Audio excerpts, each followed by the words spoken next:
Hello friends, पहल academy में आपका स्वागत है। आज से हम पहल एकेडमी की तरफ से एक नई कॉन्सेप्चुअल सीरीज स्टार्ट कर रहे हैं, जिसको मैं पंकज बचार आपको सप्ताह के अंदर 3 या 4 से क्लासेस या 5 क्लासेस भी हो सकती हैं। तो वो आरएस से रिलेटेड जो भी सिलेबस है अपना, उस सिलेबस से रिलेटेड और जो भी करंट के अंदर कोई टॉपिक रहता है तो उससे रिलेटेड टॉपिक सप्ताह के अंदर 4-5 क्लासेज रहेंगी। और साथ में जो करंट अफेयर की क्लासेज हैं वो सुमन मैम की कंटिन्यू चलती रहेंगी। तो इसी कॉन्सेप्चुअल सीरीज़ का आज हम पहला टॉपिक लेने जा रहे हैं, जो कि है शंघाई कोऑपरेशन ऑर्गेनाइजेशन SCO। तो इसका कॉन्टेक्स्ट ये है कि हाल ही में सितंबर 2022 में SCO का समिट हुआ था समरकंद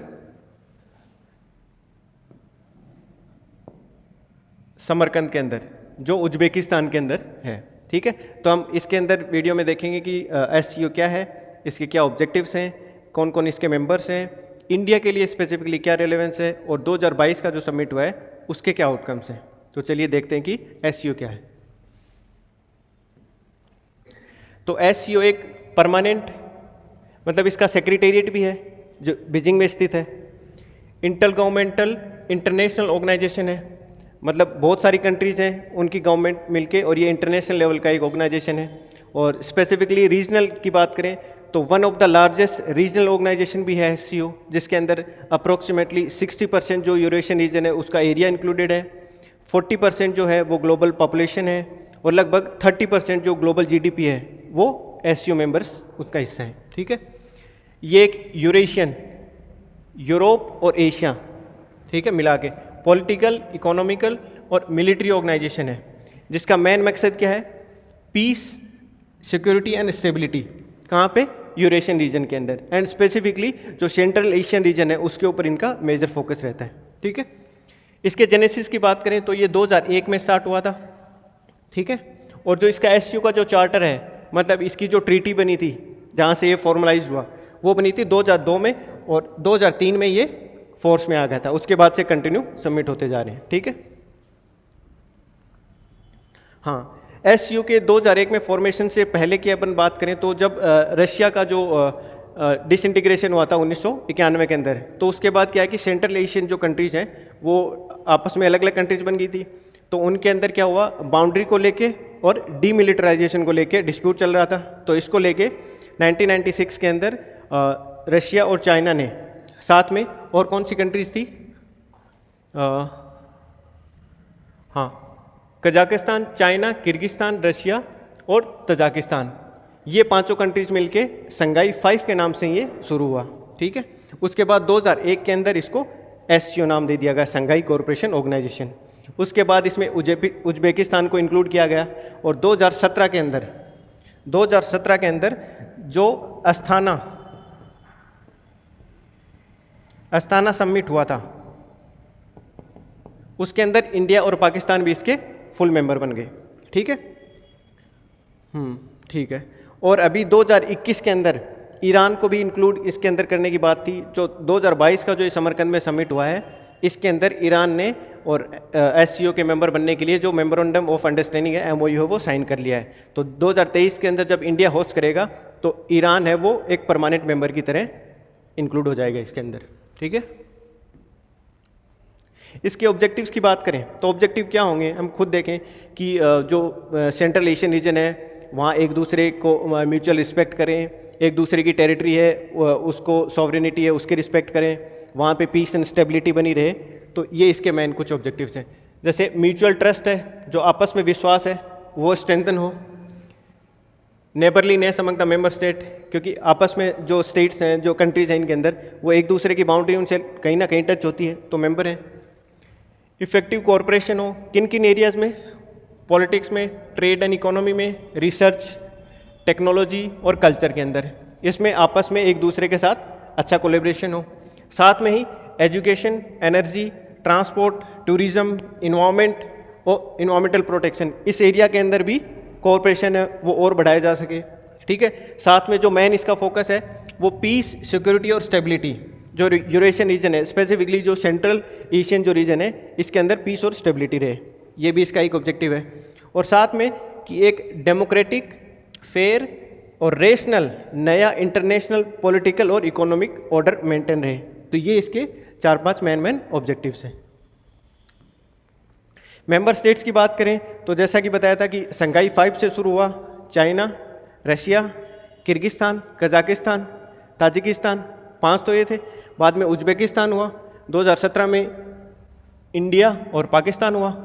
समिट का नाम क्या था? ASTANA, Astana summit.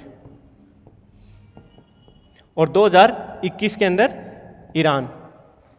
हालांकि फॉर्मलाइजेशन 2022 में हुआ है, अभी MOU साइन किया है, और 2023 से ये परमानेंट मेंबर हो गया। तो टोटल कितने मेंबर हो गए? 9 मेंबर हो गए। ठीक है। ऑफिशियल लैंग्वेज की बात करें तो चाइनीज और रशियन, ये दोनों SCO की ऑफिशियल लैंग्वेज है। रेलेवेंस के लिए इंडिया की स्पेसिफिकली अगर रेलेवेंट देखें कि SCO भारत के लिए क्या महत्व है SCO का, तो उसमें सबसे पहले क्या आ जाएगा कि इंडिया की अलग अलग पॉलिसी हैं। ठीक है, जैसे कि नेबरहुड फर्स्ट पॉलिसी है, एक्ट ईस्ट पॉलिसी है। ऐसी इंडिया की एक्ट सेंट्रल ईस्ट पॉलिसी है। कौन सी पॉलिसी है? Connect central east policy. और इसको अगर नेक्स्ट लेवल पे जाएंगे तो एक्ट सेंट्रल एशिया पॉलिसी। तो इसके अंदर SCO है वो एक अच्छा इंपॉर्टेंट प्लेटफॉर्म साबित हो सकता है। साथ में ही जो यूरेशियन रीजन है उसके लिए अलग से कोई स्ट्रेटेजी बनाने की ज़रूरत नहीं है, क्योंकि यूरेशियन रीजन के जो मेन मेंबर्स हैं वो SCO के मेंबर्स भी हैं, तो वहाँ पे उनसे टाइज है वो कनेक्ट की जा सकती हैं। साथ में जो टेररिज्म इंडिया के लिए बहुत बड़ा इश्यू है, ठीक है, उसको इस मंच के ऊपर स्पेसिफिकली पाकिस्तान, अफगानिस्तान को लेके जो इश्यू चल रहे हैं टेररिज्म को लेके, तो उसको कंट्रोल करने में SCO एक अहम भूमिका निभा सकता है। साथ में जो अभी रिसेंटली जो अफगान इशू हुआ था, अफगान के अंदर जो इंस्टेबिलिटी है, पॉलिटिकल इकोनॉमिकल जो इंस्टेबिलिटी चल रही है, उसको डिस्कस करने के लिए और उस एरिया को स्टेबल करने के लिए SCO एक इम्पोर्टेंट निभा सकता है। और ये भारत के लिए और भी ज़रूरी हो जाता है, क्योंकि अफगानिस्तान है वो भारत का एक पड़ोसी देश है।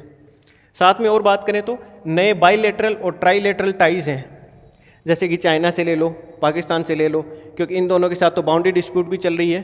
तो ये एक मंच प्रदान करता है SCO, जहाँ पे हम चाइना के साथ, पाकिस्तान के साथ, अफगानिस्तान के साथ, रशिया के साथ जो बाईलेटरल और ट्राईलेटरल जो टाइज हैं उनको और अच्छे से एनहांस कर सकते हैं। साथ में जो सेंट्रल एशियन रीजन है स्पेसिफिकली वो आयरन और कोयल, ऑयल, गैस और यूरेनियम, इनका प्रचुर भंडार है वहाँ पे। तो इंडिया की एनर्जी सिक्योरिटी के लिए ये बहुत बहुत ज़रूरी हो सकता है। ठीक है। इसके बाद हम बात करें तो एनर्जी कॉरपोरेशन के लिए, और स्पेसिफिकली जो तापी, तुर्कमेनिस्तान, अफगानिस्तान, पाकिस्तान और इंडिया, ये जो ऑयल एंड गैस पाइपलाइन है, ये इसको इम्प्लीमेंट करने के लिए SCO है वो बहुत इंपॉर्टेंट हो जा सकता है। तो ये 5-6 पॉइंट है जिसके लिए SCO भारत के लिए ज़रूरी है। ठीक है।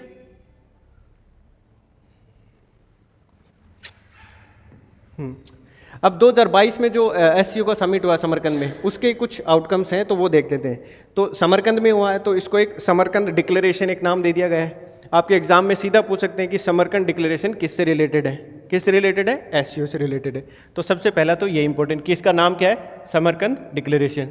ठीक है।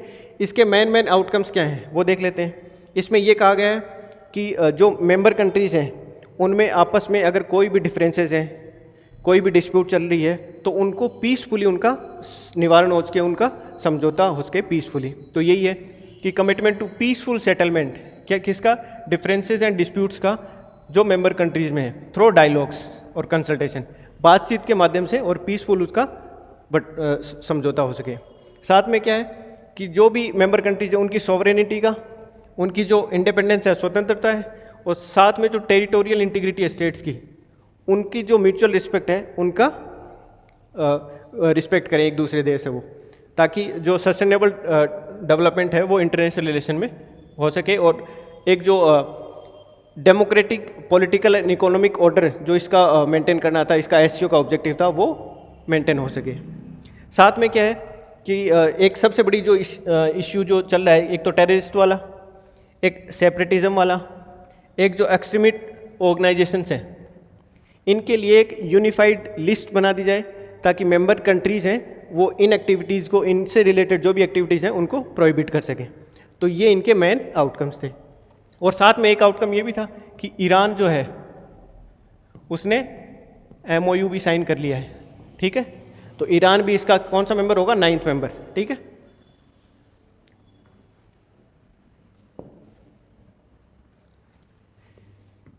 हाँ, इंडिया का देख लेते हैं कि इंडिया का क्या पर्सपेक्टिव रहा समरकंद के अंदर, ठीक है। तो इंडिया ने जो मेन जो फोकस वाली बात कही है वो एक तो कनेक्टिविटी की बात कही है, कनेक्टिविटी कि जो जितने भी मेंबर कंट्रीज हैं वो आपस में जो अपने ट्रांजिट एरिया हैं वो ओपन कर दें, ठीक है। क्या हो उससे जो सप्लाई चेन है वो और अच्छे से सुदृढ़ हो सके, ठीक है। दूसरा फूड सिक्योरिटी की बात करी है कि हाल ही में जो वर्ल्ड है वो फूड सिक्योरिटी स्केर्सिटी की प्रॉब्लम से जूझ रहा है। और स्पेसिफिकली इंडिया की बात करें तो इंडिया ने यूनाइटेड नेशन ने 2023 को जो इंटरनेशनल ईयर ऑफ मिलेट्स घोषित किया गया है, तो इंडिया चाहेगा कि मिलेट्स को वो और से ज़्यादा से ज़्यादा प्रमोट करे। तो इसके लिए SCO से अच्छा प्लेटफॉर्म क्या होगा, ठीक है। तो इंडिया यही कर रहा है कि जो 2023 में जो इंटरनेशनल ईयर ऑफ मिलेट्स है तो इसको प्रमोट करेगा, ठीक है। तीसरा क्या है, जो कोविड टाइम के बाद में जो ट्रेडिशनल मेडिसिन्स की जो वैल्यू महत्ता जो सामने आई है उसके लिए WHO ने जो global centre for traditional medicines है जो गुजरात के अंदर खोला था, ठीक है। तो इंडिया ने इसके ऊपर एक वर्किंग ग्रुप बनाने की बात कही है। तीसरा टूरिज्म को लेके इंडिया ने क्या कहा है कि जो वाराणसी है SCO के अंदर, वाराणसी को SCO की टूरिज्म एंड कल्चरल कैपिटल 2022-23 के लिए घोषित किया गया है। तो ये इंडिया के लिए बहुत बड़ी बात है, ठीक है। तो ये SCO के बारे में सारा हमने पढ़ा कि भाई SCO क्या है, ये न्यूज़ में क्यों रहा, इसके SCO के क्या ऑब्जेक्टिव हैं, कौन कौन मेंबर हैं इसका क्या रिलेवेंस है, 2022 का जो समिट हुआ उसके क्या आउटकम्स हैं, और इंडिया के पर्सपेक्टिव से देखें तो ये कितना इम्पोर्टेंट रहा है। तो thank you so much, thank you. Video को देखें, लाइक करें, शेयर करें, सब्सक्राइब करें। Thank you.